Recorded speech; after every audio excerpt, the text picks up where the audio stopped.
tayong nabigyan guys. Ayan. Ayan guys, meron na naman tayong nabigyan ng grocery. Ayan, isa sa ating napaka-solid supporters. Ayan, di ba? Ayan. Babayaran natin yan guys. Wow. And guys, follow nyo din to siya guys. Isa sa ating solid supporters. Ayan.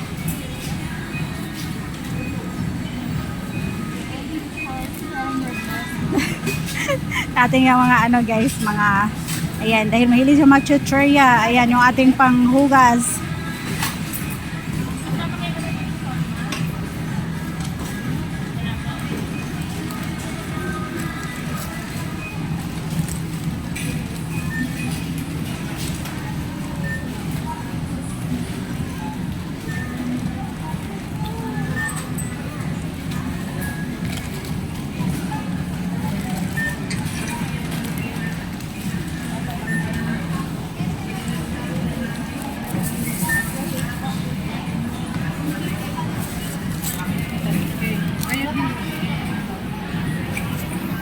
So that's it. Thank you. Thank you so much.